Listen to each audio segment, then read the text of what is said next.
ஜோதிட தகவலில் இன்றைய நாளில் மிருகசிருஷ நட்சத்திரத்தை பற்றி தெள்ள தெளிவாக கூற உள்ளேன். அதாவது மிருகசிருஷத்தில் 1ஆம் பாதம் 2ஆம் பாதமானது ரிஷபராசி, 3, 4ஆம் பாதம் என்பது மிதுன ராசி. செவ்வாயின் நட்சத்திரத்தில் பிறந்ததால் தைரியம், துணிவு, எதிலும் திறம்பட செயல்படக்கூடிய ஒரு இயல்பு, நிர்வாகத்திறன் இயல்பாகவே இருக்கும். எதிலும் துடிப்பாக செயல்படுவார்கள், பரபரப்பாக செயல்படக்கூடிய ஒரு இயல்பு கொண்டவர்கள். தாய்மொழி மீது, தாய் தந்தையர் மீது பாசம் கொண்டவர்கள். சுய சிந்தனையோடு செயல்பட்டு பல்வேறு சாதனைகளை செய்வார்கள். நினைவாற்றல் மிக மிக நன்றாக இருக்கும்.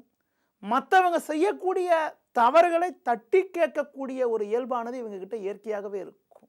குடும்ப வாழ்க்கையில ஒற்றுமை சற்று குறைவாக இருக்கும். ஏன்னா இயற்கையாகவே இவங்க கொஞ்சம் கோவக்காரங்க. அதனால மற்றவங்க இவங்க கிட்ட விட்டு கொடுத்து போனால் ஃபேமிலி லைஃப் நல்லா இருக்கும். ஆடம்பர பொருட்கள், நவீனகரமான பொருட்களை அனுபவிக்கக்கூடிய ஒரு யோகமானது மிக சிறப்பாக இருக்கும். எதிலுமே கொஞ்சம் முன்கோபமாக செயல்படுறதுனால மற்றவங்ககிட்ட விட்டு கொடுத்து போக மாட்டாங்க. கஷ்ட நஷ்டங்கள் வருகின்ற பொழுது கொஞ்சம் கோபத்தால் சின்ன சின்ன பிரச்சனைகளை எதிர்கொள்ள நிலை இருக்கும். இருந்தாலும் எதையும் சமாளிக்கக்கூடிய ஒரு பண்பானது இருக்கும். அடுத்து பார்த்தீங்கன்றால் இவங்க என்னென்ன தொழில் செஞ்சால் சிறப்பாக இருக்குன்னு பார்த்தீங்கன்னா, நிர்வாக பதவி வைக்கக்கூடிய ஒரு யோகமானது இவங்ககிட்ட இயற்கையாகவே இருக்கும். அரசாங்க பதவிகள், கலை சம்பந்தப்பட்ட விஷயங்கள், இசை சம்பந்தப்பட்ட விஷயத்தில் சாதிக்கக்கூடிய அமைப்பு, அரசியல், சட்டம், வண்டி வாகனங்கள் தொடர்புடைய தொழில் கூட மிக மிக சிறப்பாக இருக்கும். இவங்களுக்கு எப்படிப்பட்ட நோய்கள் ஏற்படலான்னு பார்த்தீங்கன்னா, கை காலில் பாதிப்புகள், எலும்பு சம்பந்தப்பட்ட பாதிப்புகள், வயிற்று வலி, குடல் இறக்கம் போன்ற உடல்நிலை பாதிப்புகள், சிலருக்கு பார்த்தீங்கன்னா சர்க்கரை வியாதி ஏற்படுறது கூட அதிகமான வாய்ப்புகள் இருக்கிறது. செவ்வாயின் நட்சத்திரத்தில் பிறந்த இவங்களுக்கு முதல் திசையாக செவ்வாய் திசை நடக்கும். இளமை காலத்திலே செவ்வாய் திசை நடக்கிறதுனால எதிலுமே துடிப்பாக இருப்பாங்க. 2வது திசையாக ராகு திசை நடக்கும்.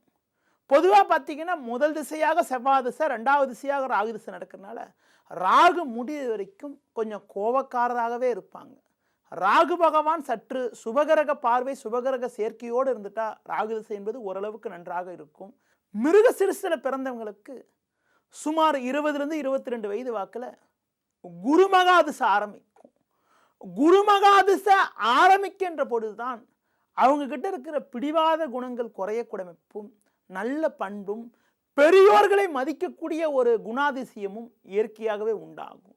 குரு வருகின்ற பொழுது படிப்பில் இருந்த தடங்கல்கள் எல்லாம் விலகி படிப்பில் நிறைய சாதிக்கக்கூடிய அமைப்பு, சமுதாயத்தில் ஒரு நல்ல பதவி, நல்ல அந்தஸ்தை அடையக்கூடிய அமைப்பு, சிறப்பான திருமண வாழ்க்கையெல்லாம் ஏற்படக்கூடிய அமைப்பானது உண்டாகும்.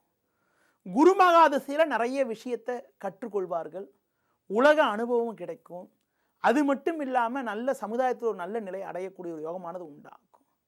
அதாவது 35லேருந்து 40 வயசு காலத்தில் பார்த்தீங்கன்னா இந்த நட்சத்திர பிறந்தவங்களுக்கு சனி மகாதிசை ஆரம்பிக்கும். சனி திசை 4வது திசையாக நடக்கும். சனி மகாதிசையில் தான் சொத்துக்கள் பல சேரக்கூடிய அமைப்புகள் உண்டாகிறது. சமுதாயத்தில் ஒரு மிகப்பெரிய ஒரு அந்தஸ்தை அடையக்கூடிய யோகங்களும், எடுக்கக்கூடிய முயற்சிகளில் பல்வேறு வெற்றிகளை அடையக்கூடிய அமைப்பும் உண்டாகிறது.